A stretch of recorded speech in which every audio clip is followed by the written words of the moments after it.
আমায় ভাসাইলি রে, আমায় ডুবাইলি রে, অকুল দরিয়া বুঝি কুল নাই রে। আমায় ভাসাইলি রে, আমায় ডুবাইলি রে।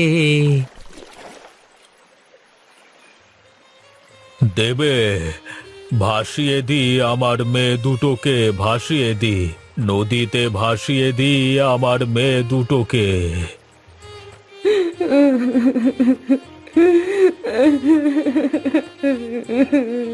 কি কপাল আমাদের!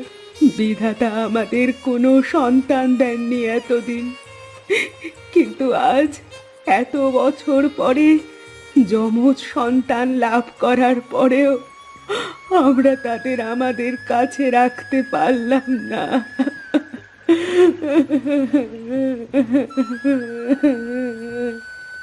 কেঁদো না গিন্নি, কেঁদো না। আমাদের মেয়েরা আমাদের ছেড়ে সারা জীবনের মতো যাচ্ছে না। ওরা শুধু কয়েকটা বছর আমাদের ছেড়ে থাকবে, তারপরে আমাদের মেয়েদের আমরা ফিরিয়ে আনবো।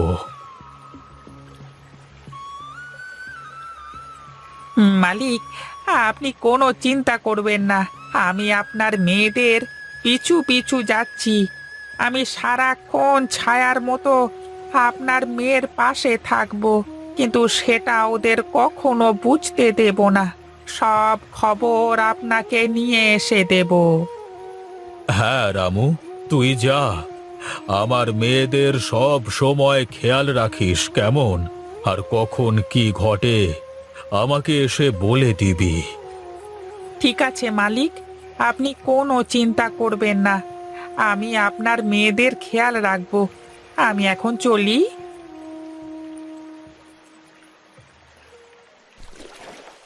হে বিধাতা, আমার এই দুনিয়ায় আপন বলতে কেউ নেই।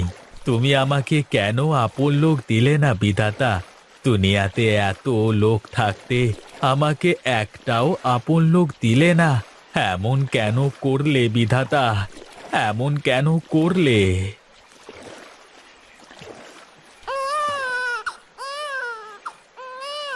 আরে, বাচ্চার কান্না শুনলাম মনে হলো। আরে ধুর, মাঝে মাঝে বাচ্চা আসবে কোথা থেকে? আমার যে কি সব হয় না, আমার সবই মনের ভুল। আরে আরে, আবার বাচ্চার আওয়াজ কোথা থেকে আসছে? না না, এটা তো আমার মনের কোনো ভুল নয়। তাহলে কি ভূত পেরেত, নাকি দৈত্য দানব, নাকি সমুদ্রের পিশাচ? উরি বাবা! আহ, আর আরে না না, সমুদ্রের পিশাচ নদীতে কি করে আসবে? ওই তো দূরে একটা কি যেন ভেসে আসছে। যাই তো, গিয়ে দেখি।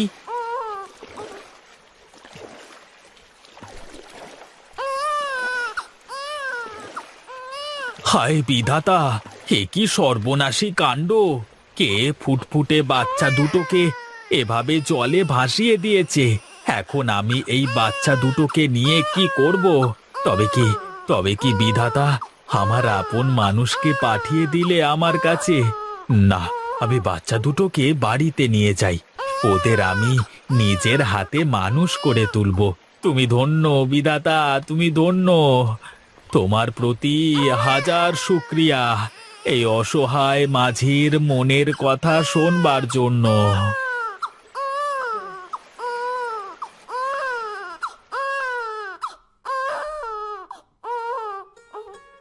আজ থেকে এটাই তোদের ঘর, আর আমি তোদের বাবা। আজ থেকে আমার দুই মেয়ে, কিন্তু তোদের খাওয়াবো কি? তোরা থাক, আমি বাজার থেকে দুধ কিনে নিয়ে আসি।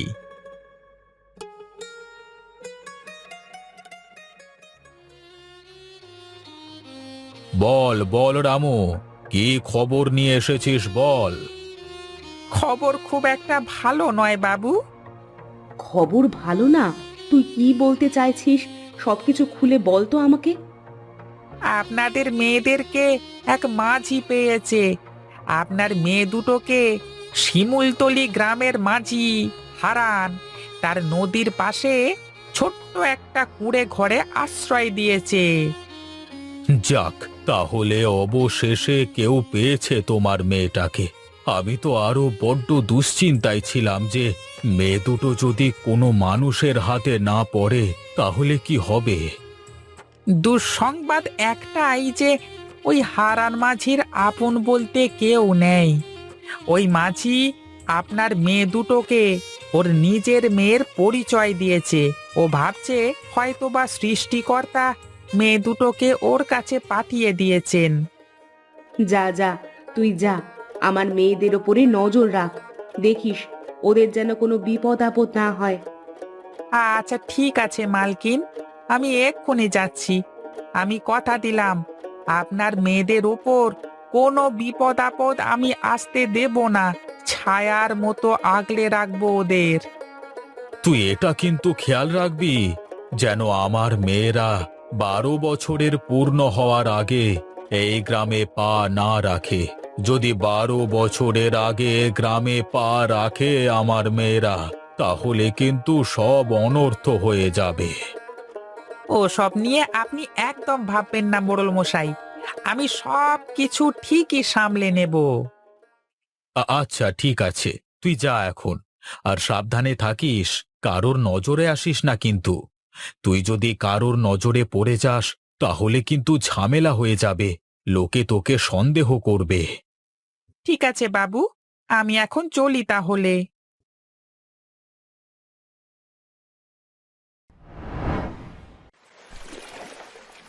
মারে, তোরা শক্ত করে ধরে বসে থাকিস কিন্তু। এই নদীতে অনেক স্রোত, আবার তোরা ঠিকঠাক সাঁতারও জানিস না। এই নৌকা থেকে নিচে পড়ে গেলে কিন্তু ভারী বিপদ হয়ে যাবে। তুমি থাকলে আমাদের কিসের বিপদ বাবা? তোমার পাশে থাকলে আমাদের আর কোনো ভয় নেই। হ্যাঁ বাবা, দিদি একদম ঠিক বলেছে। তুমি পাশে থাকতে আমাদের আবার কিসের ভয়? বাবা বাবা, দেখো না, ওই কিনারে কত সুন্দর শাপলা ফুল ফুটেছে। আমাদের ওখানে নিয়ে চলো না, আমরা কিছু শাপলা ফুল তুলবো।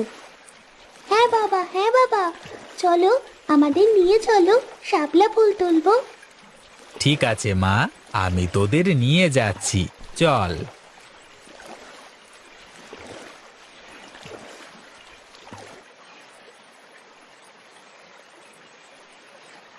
দেখো বাবা, কি সুন্দর শাপলা ফুল। হে হে হে হে হে হে। হ্যাঁ, অনেক নৌকাতে চড়ে ঘোরা হয়েছে, এখন চলো দেখি বাড়িতে চলো। বাড়ি গিয়ে তো আবার আমাকে রান্না চাপাতে হবে।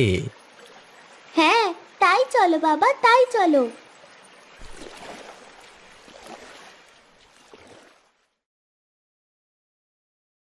কে খবর নিয়ে আসলে রামু? হ্যাঁ, একটা অনেক ভালো সংবাদ আছে আপনার জন্য বাবু, আর একটা অনেক খারাপ সংবাদও আছে। কোনটা আগে শুনতে চান বলুন? খারাপ সংবাদটাই বল তো দেখি। খারাপ সংবাদটা এই যে আপনার দুই মেয়ে হারান মাঝিকে একদম বাবা বলে মেনে নিয়েছে। ওরা দুই মেয়ে হারান মাঝিকে ছাড়া কিছুই বোঝে না। আর দুই মেয়ে যেন হারান মাঝির চোখের মণি, সারাদিন ওদের নিয়ে মেতে থাকে। খুব খেয়াল রাখে ওদের। এই কয়েক বছরে ওদের মধ্যে অনেক ভালো সম্পর্ক গড়ে উঠেছে, যে সম্পর্ক ভাঙা মুশকিল। তাহলে কি আমি আমার মেয়েদের কোনোদিন আপন করে পাবো না? কোনোদিন বুকে জড়িয়ে রাখতে পারবো না? চিন্তা করো না লক্ষ্মী, আমার মেয়েরা যখন জানতে পারবে আমরাই ওদের আসল বাবা মা, আর আমাদের সমস্যার কথা যখন শুনবে ওরা, তখন ওরা ঠিকই আমাদের কাছে ফিরে আসবে। তুমি দেখে নিও। আসলে আমারও সেটাই মনে হয়। কেউ এই রাজপ্রাসাদ ছেড়ে ওই ভাঙা কুঠিরে কেন থাকতে চাইবে? আগামী পূর্ণিমাতে আপনার মেয়েদের 12 বছর পূর্ণ হবে, আর ওদের অভিশাপ মুক্ত হবে। হ্যাঁ হ্যাঁ, আমরা জানি। সেই কবে থেকে এই দিনটার জন্য আমরা অপেক্ষা করছিলাম। তুই যা, হারান মাঝিকে আমার কাছে ডেকে নিয়ে আয়। এখন সময় হয়েছে ওই মাঝিকে সব সত্যি বলে দেওয়ার। ঠিক আছে বাবু, আমি এখনই যাচ্ছি। না রামু, এখন নয়। পূর্ণিমার দিন আমরা নিজেরাই যাব আমাদের মেয়েদেরকে ফিরিয়ে আনতে। এখন যদি মাঝিকে সব কথা বলিস তাহলে ও পালিয়ে যেতে পারে।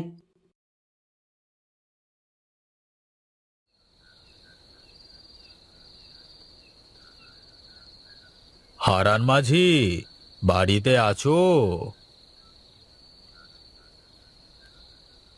কে আপনারা? এত রাতে কি চাই আপনাদের? খেয়া পার হবেন? ওই পারে পার করে দেব আপনাদের। না না, আমরা খেয়া পারাপার হতে আসিনি, আমরা আমাদের মেয়েদেরকে নিয়ে যেতে এসেছি। আপনাদের মেয়ে মানে? আপনাদের মেয়েকে আমি কোথায় পাবো? কেন, যে তোর পেছনে দাঁড়িয়ে আছে। আরে আরে, আপনারা কি পাগল হয়ে গেছেন? আপনারা কি বলছেন? আপনারা কি জানেন? কেন, তুই কি ভুলে গেছিস? আজ থেকে ঠিক 12 বছর আগে একটা কাঠের বাক্সের মধ্যে তুই এই মেয়ে দুটোকে কুড়িয়ে পেয়েছিলিস। বাবা, এরা কারা? এরা এসব কি বলছে? এগুলো কি সত্যি বাবা? তুমি কি আমাদের কুড়িয়ে পেয়েছো? বলো বাবা, বলো। তুমি চুপ করে আছো কেন? বলো, ওরা কি আমাদের বাবা মা? তুমি কি আমাদের বাবা নও? আরে না রূপা, ওরা আমাদের বাবা মা নন। নিজের ছেলে মেয়েকে কেউ কখনো কাঠের বাক্সে নদীতে ভাসিয়ে দেয়? ওরা মিথ্যে বলছে। বিশ্বাস করো মা, আমরাই তোমাদের বাবা মা। আর এই যে রামু কাকা ছোটবেলা থেকে তোমাদের দূর থেকে অনেক সাহায্য করে এসেছে। তুমি আমাদের মা বাবা নও। তুমি আমাদের মা বাবা হলে আমাদেরকে কখনো নদীতে ভাসিয়ে দেবে না। তোরা শুনতে চাস? তোরা শুনতে চাস সেদিন কি হয়েছিল? কেন আমরা তোদের ভাসিয়ে দিতে চেয়েছিলাম?